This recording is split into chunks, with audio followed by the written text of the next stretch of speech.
స్వచ్ఛమైన power, current ఛార్జీలు పెంచకుండా మీకు మెరుగైన కరెంట్ అందించే బాధ్యత గొట్టెపాటి రవికుమార్ తీసుకుంటాడని చెప్పి కూడా నేను మీకు తెలియజేస్తున్నా. ఇక్కడే నిమ్మల రామానాయుడు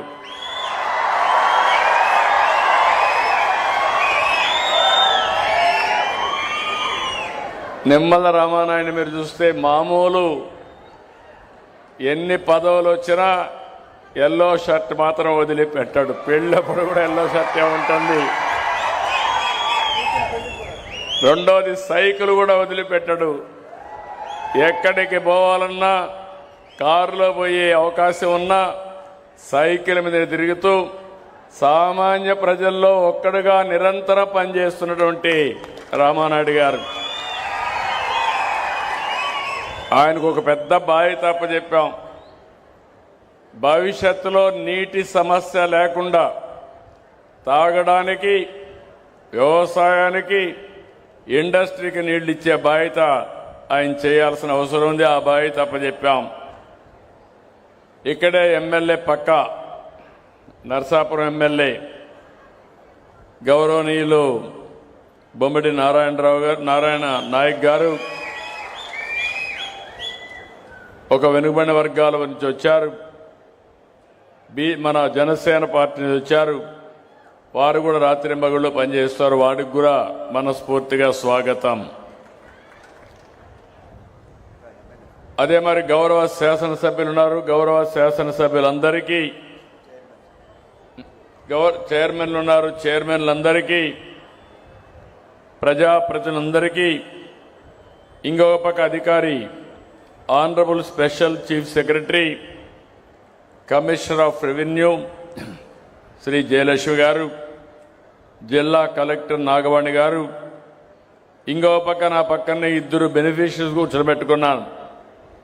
నేను ఎక్కడికి వచ్చినా నా పక్కనుండేది మంత్రులు, ఎమ్మెల్యేలు, అధికారులు కాదు, సామాన్య ప్రజల యొక్క కష్టాలు తెలుసుకోవాలనే ఉద్దేశంతోనే ఈరోజు పట్టాదారు పాస్ పుస్తకాలు ఇస్తున్నటువంటి ఇద్దరు లబ్ధిదారులు పక్కన కూర్చొని పెట్టుకున్నాం. ఈరోజు ఇక్కడికి వచ్చినప్పుడు మీ అందరికీ కూడా మరొక్కసారి మనస్ఫూర్తిగా ఈ మీటింగ్కి స్వాగతం పలుకుతున్నా. ప్రత్యేకంగా మా ఆడబిడ్డలకు అభినందనలు, స్వాగతం, సుస్వాగతం. పెద్ద ఎత్తున వచ్చారు. మీ అందరికీ అభినందనలు. ఈరోజు గోదావరి జిల్లా, ఎప్పుడు ఈ జిల్లాకు వచ్చినా ఒక ఆహ్లాదకరంగా ఉంటుంది. ఎటు చూసినా ఒక పక్క గోదావరి పరవళ్ళు, ఇంకో పక్కన పచ్చని పొలాలు, కొబ్బరి తోటలు, ఎక్కడా ఒక సెంటు వేకంట్ లేకుండా సెంటు కనపడిస్తే చెట్టు పెట్టే మనస్తత్వం ఉండే రైతుండే ఏకైక జిల్లా వెస్ట్ గోదావరి జిల్లా. భూమిని సద్వినియోగం చేసుకుంటారు. పంటలు పండించడంలో మీకంటే మించిన వాళ్ళు ఎవ్వరూ లేరు. ఇంకొక పక్కన ఒకప్పుడు గోదావరి జిల్లాలే, గోదావరి డెల్టానే దేశానికి అన్నం పెట్టిన రోజులు. అలాంటి గోదావరి జిల్లాలో ఈరోజు మీ అందరితో మీకొక పెద్ద అనుబంధం, భూమితో విడదీయరాని అనుబంధం మీ అందరిది. అయితే నాకు కూడా కొన్ని ఇబ్బందులు. ఎక్కడైతే నేను విశాఖపట్నం పోతే భూమి కావాలంటే ఇస్తారు, అక్కడ పెట్టుబడులు వస్తున్నాయి, పెద్ద పెద్ద ఇండస్ట్రీస్ వస్తున్నాయి. రాయలసీమకు పోతే భూమి కావాలంటే ఇస్తారు, అక్కడ కూడా పెద్ద ఎత్తున వస్తాయి. ఇక్కడ మాత్రం ఒక సెంటు భూమి ఇవ్వాలంటే చాలా కష్టం, సేకరించాలన్నా కష్టం. ఓసారి నాకు అనిపిస్తుంది ఈ జిల్లా పైన నాకు ప్రత్యేకమైన అభిమానం ఇప్పుడే కాదు, మొదటి నుంచి కూడా ఈ జిల్లా నన్ను, పార్టీని ఆదరించారు, అభిమానించారు. అలాంటి జిల్లా. కానీ ఇండస్ట్రీస్ కూడా రావాలి. ఒక పక్క అక్వాకల్చర్, నిన్నే కేంద్ర మంత్రులు 4 వచ్చారు. నలుగురితో విశాఖపట్నంలో ఒక మీటింగ్ పెట్టి భవిష్యత్తులో అక్వా రైతులను ఆదుకోవడానికి కూడా ఒక ప్రణాళిక తయారు చేశానని చెప్తాను. ఇంకొక పక్కన మీరు ఒకసారి చూస్తే ఇలాంటి జిల్లాలో మీకు గొడవలే తెలియవు. ఎప్పుడు కూడా మీరు ఎక్కడ విరోధాలే పెట్టుకోరు. అలాంటిది మీ జిల్లాలో కూడా గత ప్రభుత్వం భూ సర్వే పేరుతో చాలా అవకతవకలు చేశారు, రికార్డులు మార్చారు, మీ భూమి 22 పెట్టారు. ఇలాంటి అనేక సమస్యలు చేసి మీకు ఇబ్బందులు కలిగించారు. అంతేకాకుండా మీ మధ్య చిచ్చు పెట్టే పరిస్థితి కూడా వచ్చారు. అందుకే ఈరోజు నేను ఒకటే ఆలోచించాను. ఇంత మునుపు కూడా నేను మొట్టమొదటిసారిగా 94లో రెవెన్యూ మంత్రి అయ్యాను, ఫైనాన్స్ మినిస్టర్గా పనిచేశాను, రెవెన్యూ సమస్యలు తెలిసిన వ్యక్తిని. ఇంకో పక్క మీరు ఒకసారి ఆలోచిస్తే ఆంధ్రప్రదేశ్ రాష్ట్రంలో రెవెన్యూ సమస్యలు తక్కువగా ఉంటాయి. దానికి కారణం బ్రిటిష్ వారి పరిపాలన.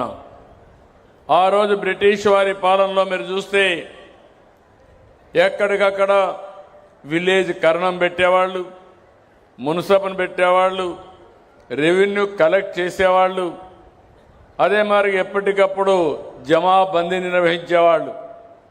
అంటే ప్రతి ఒక్క సంవత్సరం అకౌంట్స్ అన్ని ఫైనలైజ్ చేసి తద్వారా మీ భూమి మళ్ళా ఒకసారి రెన్యూ చేసి మీ దగ్గర భూమి శిస్తు వసూలు చేసేవాళ్ళు. అందువల్ల రికార్డులు ఎక్కడా తేడా ఉండేది కాదు. అదే నేను హైదరాబాద్ చూశాను. 9.5 సంవత్సరాలు ముఖ్యమంత్రిగా ఉన్నాను. వివాదాలు ఎక్కువ ఉండేటివి. దానికి కారణం నిజాం పాలన. అక్కడ నిజాం ఏం చేసేవాడంటే ఒకే భూమికి 10 మందికి పట్టాలు ఇచ్చేవాడు. ఆ 10 మంది ఆ భూమి చుట్టూరు తిరుగుతూ ఉండేవాళ్ళు. ఓసారి ప్రభుత్వ భూమిని కూడా మాదని వాళ్ళు కబ్జా చేసేదానికి వస్తే నేను చాలా దిక్కడ బోర్డులు పెట్టి ఆ భూమిని కాపాడిన రోజులు. అలాంటిది నాకు ఎప్పుడూ ఈ సమస్య కనపడలేదు. 2024 నేను ముఖ్యమంత్రి అయిన తర్వాత ప్రతిపక్షంలో ఉన్నప్పుడు కూడా చూశాను. మీరందరూ గుర్తుపెట్టుకోవాలి, ఒక దుర్మార్గమైన పాలన వస్తే విధ్వంసం చేయడమే కాకుండా మీ జీవితాల్లో ఏ విధంగా సమస్యలు సృష్టిస్తారో ప్రతి ఒక్కరూ గుర్తుపెట్టుకోవాల్సిన అవసరం ఉంది. ఆ రోజు వీళ్ళు చేసిన పని ఎవరికి ఎలాంటి ఆలోచన రాలేదు. ఒక కొత్త చట్టం తీసుకొచ్చారు, ల్యాండ్ సీలింగ్ యాక్ట్ అని, టైటిల్ యాక్ట్ అని తీసుకొచ్చారు. టైటిల్ యాక్ట్ అంటే మన భూమిని మొత్తం కూడా ఆ చట్టం కింద తీసుకొచ్చి ఎంఆర్ఓ, జాయింట్ కలెక్టర్, సిసిఎల్ఏ వీళ్ళు ఉంటారు అడ్మినిస్ట్రేషన్లో.